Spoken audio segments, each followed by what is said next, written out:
አንዴ ነው የሞተው፣ አንዴ ነው የተነሳው። ሁለት ጊዜ ካልተነሳ ዳግም ትንሣኤ ለምን ይባላል? እንደምወድህ አንተ ታውቃለህ፣ እንደምትወደኝ እኔ ያውቃለሁ። ከዚያ በኋላ ሰኞ ማክሰኞ የሚባል ቀን የለም። ሁል ጊዜ እሑድ ነው በሰማይ ሰኞ ማክሰኞ የሚባል ቀን የለም። መሽቶ ሲነጋ ሌላ ፀሐይ አይደለም የሚወጣው፣ የትናንትናዋ ፀሐይ ናት። ግን እንደ አዲስ ደስ ይለናል። ፋሲካን ስናከብር ሌላ ፋሲካ አይደለም፣ አምና ያከበርነውን አይነት ፋሲካ ነው የምናከብረው። ግን ፋሲካ ሲደርስ ደስ ይለናል። በስመ አብ ወወልድ ወመንፈስ ቅዱስ አሐዱ አምላክ አሜን። እንደምን አደራችሁ? ስለማይነገር ብዙ ስጦታው ስለማይከፈል በጎ ውለታው ክብርና ምስጋና ለተቀደሰው ስሙ የእግዚአብሔር እናት በሥጋ የሁላችን እናት በጸጋ ወላዲተ አምላክ ድንግል ማርያም ከፍጡራን ሁሉ በላይ ክብር ይግባል። እንኳን አደረሳችሁ። የደረሰ አይመስልም ጭብጨባችሁ። ይህንን ማለዳ እኮ ጤና ጣቢያ እያሳለፈ ያለ ሰው አለ። ይህንን ማለዳ ጸበል ቤት፣ ሆስፒታል፣ እስር ቤት እያሳለፈ ያለ ሰው አለ።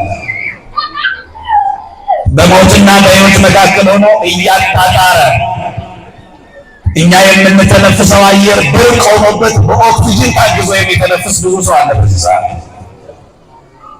በዘመኑ ሞት ምክንያት ጥቁር ለብሶ ለልቅሶ የተቀመጠ የሚያነባ ልቡ በሐዘን የተሰበረ ብዙ ሰው አለ።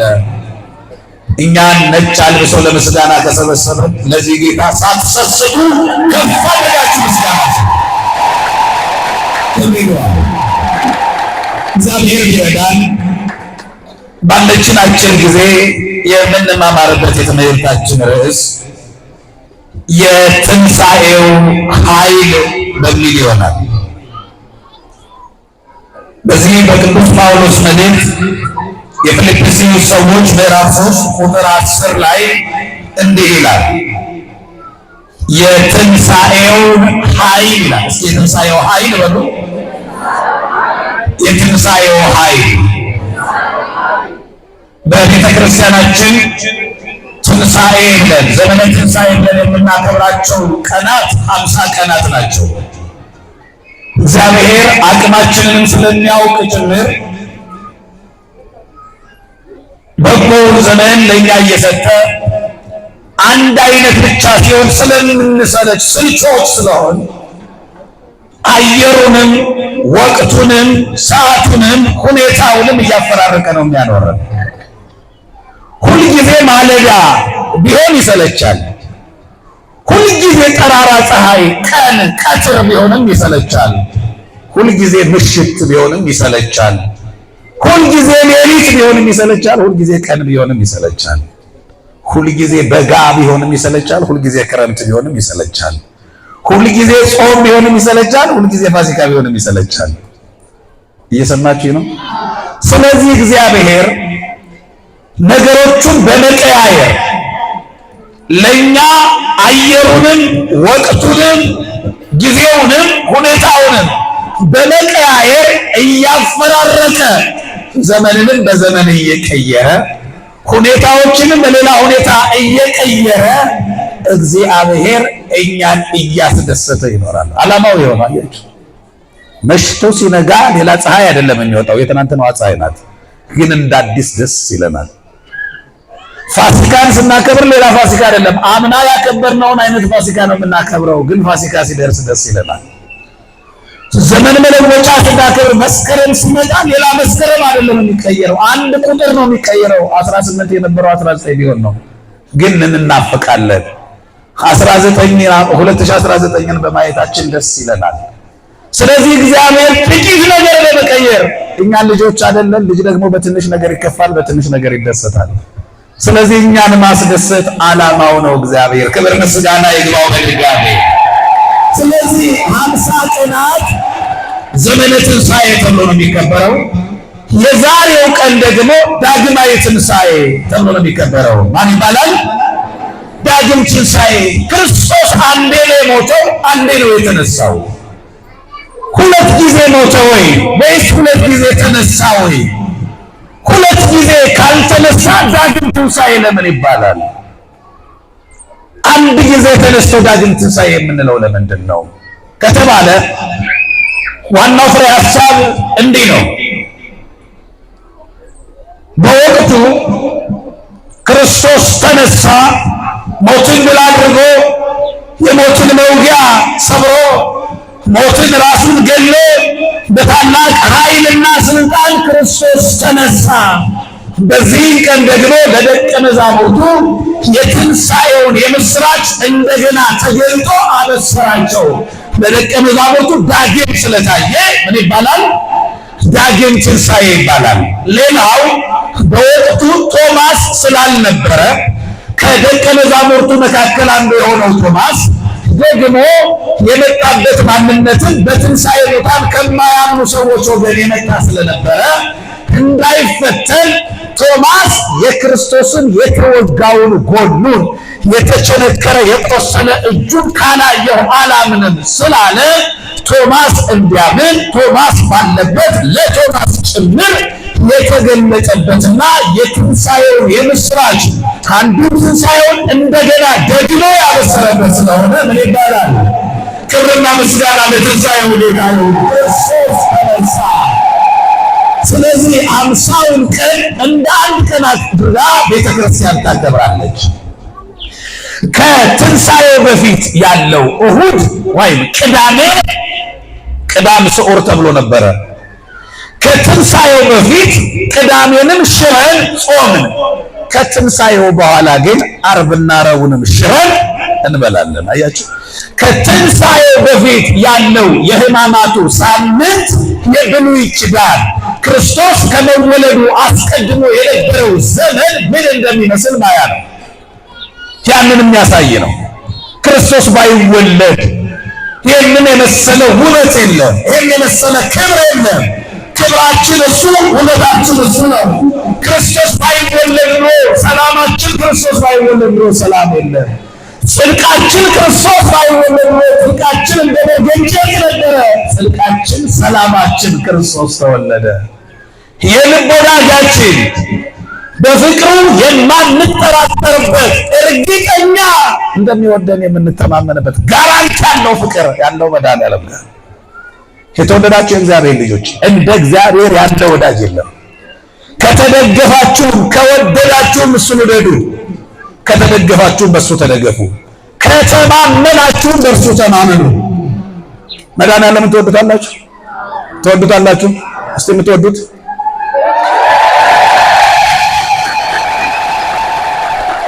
እስቲ ይወዳችኋል? ይወዳችኋል? እስቲ የሚወዳችሁ ከሁለቱ በየትኛው ነው እርግጠኞች የምትሆኑት? እናንተ እንደምትወዱት ናችሁ እርግጠኛ ወይስ እሱ እንደሚወዳችሁ ነው? እናንተ እርግጠኞች አይደላችሁ? እርግጠኞች ሳጥሩ ላይ ጨመጨማችሁ እንደምትወዱት እርግጠኞች ናችሁ አይደላችሁ? ምን ነው ቀዘቀዛችሁ? እርግጠኞች ናችሁ አይደል? እሱ እንደሚወዳችሁ እናንተ እንደምትወዱት በጣም እርግጠኞች ናችሁ። እሱ እንደሚወዳችሁ ግን እጅግ በጣም እርግጠኞች ናችሁ። እየሰማችሁ ነው አይደል? አዎ። ቅዱስ ጴጥሮስን አስታውሱ። የመከራ ቀን የካደው ጴጥሮስ ያኔ ሲሰቀል ሲሞት ያልነበረው ጴጥሮስ የመከራው ቀን ከመምጣቱ አስቀድሞ እወድሃለሁ አለው። ምን እልሃለሁ? አልክድህም፣ ባንተ ላይ የሚመጣውን መከራ አብሬ እጋፈጣለሁ። እነዚህ ሁሉ ቢክዱ አለ። እንደውም ጭራሽ ባስ ብሎ እነዚህ ሁሉ ቢክዱ አልክድህም ብሎ እነዛ ሁሉ ሳይክሉት እሱ ካደ። ከዚህም በኋላ ከተነሳ በኋላ እኔ በጣም የሚገርመኝ እሱ ነው። ክርስቶስ ሞትን ድል አድርጎ ተነሳና የትንሣኤውን የምስራች ቅድሚያ ለሴቶች አደረገ፣ ለመግደላዊት ማርያም አደረገ። ሂዱና ለደቀ መዛሙርቴና ለጴጥሮስም ንገሩልኝ አለ። ለማንና ለማን? ለደቀ መዛሙርቴና ለጴጥሮስ። ሌሎቹን በጅምላ ጠራና የጴጥሮስን መጥሪያ በአድራሻ አደረገለት። ለምን? እነ ማርያም መግደላዊት ጴጥሮስን ሰርዘውታል፣ ክዷል ብለው አይጠሩትም። አሁን ከደቀ መዝሙርነት ወጥቷል ብለው ግን ጴጥሮስ ቢክድም ደስታዬን እንዲሰማ ከደስታዬ እንዳትለዩት። ያኔ መከራ ቀን ጴጥሮስ በትንሣኤ አብሮ ደስ ይበላዋል። ዛሬ አብሮ ይዘምር እልል ይበላል። ከዛ ጴጥሮስና ዮሐንስ የምስራቹን ሲሰሙ ወደ መቃብሩ ገሰገሱ። ሁለቱም ሩጫ ገጠሙ።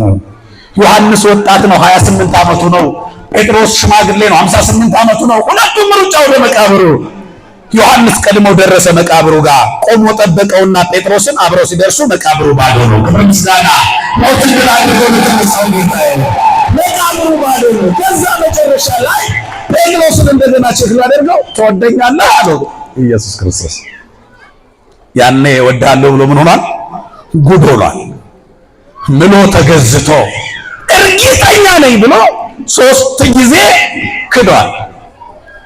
አሁን ኢየሱስ ክርስቶስ ሞትን ድል አድርጎ ተነስቶ የጴጥሮስ ማንነትም ታይቶ የመከራውን ቀን አልፎ ክርስቶስም ተነስቶ ጴጥሮስን አገኘውና ትወደኛለህ? የዮና ልጅ ስምዖን ሆይ ትወደኛለህ አለው።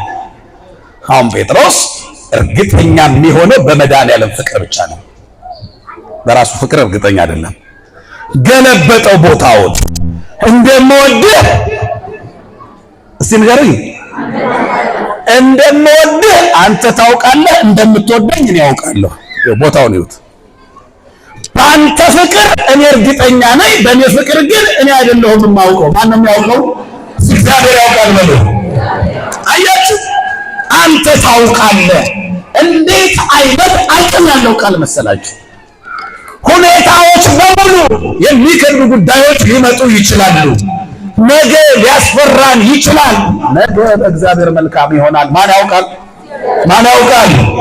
በሕይወታችሁ ተስፋ ሊያስቆርጥ የሚችል ጎረቤቶቻችሁ፣ ጓደኞቻችሁ አቤት ያንቺ ጉዳይ፣ አቤት ያንተ ነገር፣ እንጃ እንዴት ልናደርገው ነው፣ ምን ይሻላል እናንተ እያሉ ሟርተኝ ነግሯችሁ ካላችሁ እሱ ያውቃል በሉ። ማን ያውቃል? በቃ ይሄ ቃል የሚያሳርፍ ቃል ነው። የሚያስጨንቃችሁን ሁሉ በእርሱ ጣሉት ተብሏል። እርሱ ላይ ጣሉት። እርሱ ስለእናንተ ያስባል። እናንተ ለእናንተ ከምታስቡት በላይ ነው እሱ ለእናንተ የሚያስበው። ራስ ወዳድ የተባለ ሰው ራሱን ከሚወድበት ፍቅር ይልቅ ክርስቶስ ያንን ሰው የሚወድበት ፍቅሩ ይበልጣል። ራስ ወዳድ የተባለ ሰው ራሱን የሚወድበት ፍቅር መድኃኒዓለም እኛን የሚወድበት ፍቅር ይበልጠዋል። እኛን የሚወድበት ገብጋባ ስግብግብ ነገር ሁሉ ለኔ የሚል ራሱን የሚወድ ሰው ካለ ከዚያ ሰው ፍቅር በላይ የማን ፍቅር ይበልጣል? መድኃኒዓለም እኛን የሚወድበት ፍቅር ይበልጣል። ክብር ምስጋና ለመድኃኒዓለም ለመድኃኒዓለም። ለዚህ ነው አያችሁ ቃል የለም ለመድኃኒዓለም የሚሆን ቃል የለም። ያ ጌታ ስለ ሰው ፍቅር ሞተ፣ ተቀበረ፣ እንደ ሞት አልቀረም። ያ የተገፋው፣ ያ የቆሰለው፣ ያ በችንጋር የተወጋው፣ ያ የተተፋበት፣ ያ በሁለት ሰዎች ብቻ ስራ ተቀብሮ ተፈጽመው ጌታ ሞትን ድል አድርጎ በኃይልና በስልጣን ተነሳ። ክብር ምስጋና ለአምላካችን ተነሳ። ስለዚህ ከተነሳበት ቀን ጀምሮ እስከ ዛሬ ያለው ቀን ሲቆጠር 8 ቀን ነው የሚሆነው። ስንት ቀን ነው የሚሆነው? 8 ቀን ነው። በእግዚአብሔር አቆጣጠር አንዱ ቀን እንደ 1000 ቢሆን አንድ ቀን እንደ 1000 አድርገን ብንቆጥረው ስንት ሺህ ማለት ነው? ስንት ሺህ? 8000። በ8ኛው ሺህ ደግሞ እኛ ሁላችን ከዚህ በፊት የሞቱትን ከዚህ በኋላ የሚሞተውን በአንድ ላይ በክብር የሚነሳበት ጊዜ ነው። ቤተክርስቲያን እንዲያደርጋ ነው አመስጥራ የምታስተምረው። ዳግም ያ የክብር ትንሣኤ ያኔ እንነሳለን። ወበእንተዝ ይብሉከ ክርስቶስ በኩረ ትንሣኤ፣ እኛ እንደምንነሳ ክርስቶስ ተነስቶ አርአያ ምሳሌ ሆኖናል። ዳግመኛ እኛም ምን እንላለን? እንነሳለን በሉ። ደግማችሁ በሉ። ምን እንላለን? እንነሳለን። ያኔ የምንነሳው መቼ ነው? እሁድ ነው የምንነሳው። ቀኑ መቼ ቀን ነው የምንነሳው? ከዚያ በኋላ ሰኞ ማክሰኞ የሚባል ቀን የለም። ሁል ጊዜ እሁድ ነው በሰማይ ሰኞ ማክሰኞ የሚባል ቀን የለም። እንዴት ካላችሁ ክርስቶስ የሚመጣው እሁድ ነው። እሁድ ይመጣና በኃጥአን ይፈርድባቸዋል፣ እግዚአብሔር ይሰውረን። ለጻድቃን ይፈርድላቸዋል፣ እግዚአብሔር ይደምረን። አሜን በሉ። ይፈረድልን እግዚአብሔር። ይመጣና ያን ቀን እሁድ ነው። ጻድቃንን ይዞ ወደ መንግስተ ሰማያት ይገባል። ራሷ ገነትን ታልፋለች። ፀሐይና ጨረቃም ካሁን በኋላ ያልፋሉ። የሚያበራው ከጨለማ ጋር በፈረቃ የማያበራው ፀሐይ የማይጠልቀው የፋኖስ ኢየሱስ ክርስቶስ እያበራ ይኖራል። እሱ ደግሞ አይጠልቅ፣ ሁልጊዜ ያበራል ያበራል ያበራል ያበራል። ስለዚህ ሁልጊዜ ቀኑ ምድርም ነው ንገሩኝ እንጂ አሁን ቢመጣ ምን ነው ደነገጣችሁ እንዴ? አሁን ቢመጣ ያበራል፣ ፀሐይ ታልፋለች። ይሄ ቀን ሳይመሽ በዚሁ የቀን ቢቀጥል ማታ 12 ሰዓት ላይ ባይመሽ 1 ሰዓት ላይ ባይመሽ በዛው በዚህ ብርሃን ቢቀጥል 24 ሰዓት ሆነ አልመሸም። 48 ሰዓት ሆነ አልመሸም። ቀጣይ ሆነ አልመሸም። በዚሁ ቢቀጥል ሁልጊዜ ቀኑ ምንድን ነው የሚሆነው? እሁድ ነው የሚሆነው። ቀኑ እሁድ ነው የሚሆነው። ስለዚህ በሰማይ መድኃኔ ዓለም እሁድ ይመጣል። እንደመጣ ያ ቀን ሳይመሽ ራሱ የፀሐይ ክርስቶስ እያበራ በዛው ለዘላለም ይቀጥላል። ሁልጊዜ የዘላለም እረፍታችን ሰንበት እሁድ ነው። ለዚህ ነው ቅዱስ አትናቴዎስ የተባለ ሊቅ እንዲህ ነው የሚለው በቅዳሴው ኑ ናይብያ ለበኩረ በዓላት ኑ ከፍ ከፍ እናድርጋት አለ። እንደ ይእቲ ሰንበተ ክርስቲያን ቅድስት የበዓላት ሁሉ መጀመሪያ ናት። የቀናት ሁሉ መጀመሪያ ናት። መጀመሪያ የተቆጠረው ቀን እሁድ ነው። እሁድ ማለት ራሱ አንደኛ መጀመሪያ ማለት ነው። ሰማይ የተዘረጋበት ቀን እሁድ ነው። ሰማይ በሶፍት የሚጠቀለልበት ቀን ያ ቀን እሁድ ነው። ስለዚህ መጨረሻ ላይም ዘላለማዊት እሷ ናት። እሷ ቀዳማዊት ናት፣ እሷ ዳህራዊት ናት። የቀናት ሁሉ መጀመሪያ እሷ ናት። የቀናት ሁሉ መጨረሻ ነው። ሌሎቹ ቀኖች እየመጣችሁ ስገዱላት፣ ኑና ክብራት፣ ኑ ከፍ ከፍ እናድርጋት። በየሳምንቱ ትነግሳለች። በወር 4 ቀን ትነግሳለች። እየሰማችሁ ነው? ለምንድን ነው በየሳምንቱ ተሰብስበን እንደምናከብራት ከተባለ በሰማይ ለሚኖረው ኑሯችን ዋዜማው ቀንታሩ ነው። በሰማይ ከዚህ በላይ ከዚህ ሂጄ ምን እበላለሁ፣ ከዚህ ሂጄ ያን ጉዳይ እንዴት አደርገዋለሁ የሚል ሐሳብ በሌለበት፣ ከገቡ መውጣት ካገኙ ማጣት የሌለበት፣ አንዱ በደም ብዛት አንዱ በደም ማነስ የማይሳቀቅባት፣ አንዱ ባለሀብቱ ነው የማይንደላቀቅበት፣ አንዱ ድሃው ነው የማይሳቀቅበት፣ እኩል ለሁሉ የሚያበራ ለሁሉ ረፍት ለሁሉ ምግብ የሆነ ያ መድኃኒት ሞቶ የተነሳው ጌታ ይመጣል፣ ይሰበስበናል። በሰማይ ሁላችንን ይሰበስበናል። ያለ እንነሳለን በስምንተኛዎች ታያችሁ። ስለዚህ የተወደዳችሁ የእግዚአብሔር ልጆች ያ ቀን ዋጋችን የሚከፈልበት ቀን ነው። ያን ቀን የምንነሳው ገንዘባችንን ይዘን አይደለም፣ ሀብት ንብረታችንን ይዘን ስራችንን ይዘን ነው የምንነሳው። ያኔ ለፍርድ ነው የምንነሳው።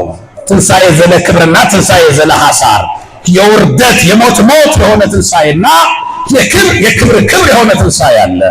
ያኔ ክርስቶስ እኛ ስንነሳ ተሰብስበን በግራና በቀኝ ቁመን ሁለት ቃል ይናገራል። አንደኛው ቃለ ሞት ይባላል። ቃለ ምን ይባላል? ቃለ ሞት ይባላል። እናንተ ርጉማን ከኔ ወግዱ ይላል ያኔ በመጨረሻው ትንሣኤ። ሁለተኛው ቃል ቃለ ሕይወት ይባላል። እስቲ በሉት ከፍ ብታችሁ ቃለ ሕይወት።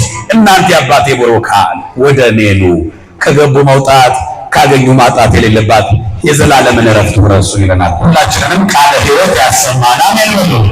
ቤተ ክርስቲያን አያቸዋት ለልጆቿ ምትመርቀው በርቃት ጥራቱን ይሁት ቃለ ሕይወት ያሰማልን። ያኔ በትንሣኤ ዘጉባኤ ያኔ ሁሉም ሰው ሲነሳ እናንተ የአባቴ ቡሩካን የሚለውን ቃል ከሚያሰማቸው ጻድቃን ጋር ለሱም ያንን ቃል ያሰማልን ማለት ነው። ኧረ ለሁላችን ያሰማን፣ ለሁላችን ያሰማን። እግዚአብሔር ያቸር አምላክ ያሰማናል። በምድር ላይ ቃሉን ሰምተን ተግብረነው ከኖርን በሰማይ ቃል ሕይወት እንሰማለን። በሰማይ የሕይወትን ቃል እንሰማለን። በምድር በሕይወት ከኖር ነው በሰማይ የሕይወትን ቃል እንሰማለን። ያኔ ይግባኝ የሌለው ፍርድ ይፈረዳል። ያኔ በትንሣኤ ዘጉባኤ ያኔ የማን ዘር ነህ ተብሎ አይደለም የሚፈረደው። ያኔ የምትችለው ቋንቋ ምንድነው ተብሎ አይደለም በትንሣኤ ዘጉባኤ የሚፈረደው። ያኔ የት ሀገር ነበር ከሀገር ሄድ ነው አይባልም። የማን ዘር ነህ አይባልም።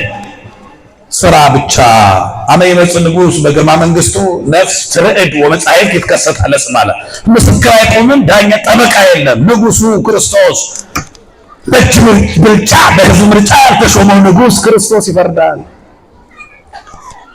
በአንድ ጊዜ የ1 ሚሊዮን ሰዎችን ጉዳይ ያለ ቀጠሮ ችግራቸውን መፍታት የሚችለው ያ ንጉሥ በትንሣኤ ዘጉባኤ ይፈርዳል። በየ5 ዓመቱ የምርጫ ስጋት የሌለበት ንጉሥ ያ ንጉሥ ይፈርዳል። ለዚያ ክብር ያብቃል። ያኔ እግዚአብሔር ይፍረድ። አሜን በሉ። እግዚአብሔር ይባርክልን፣ የሰማነውን ይባርክልን።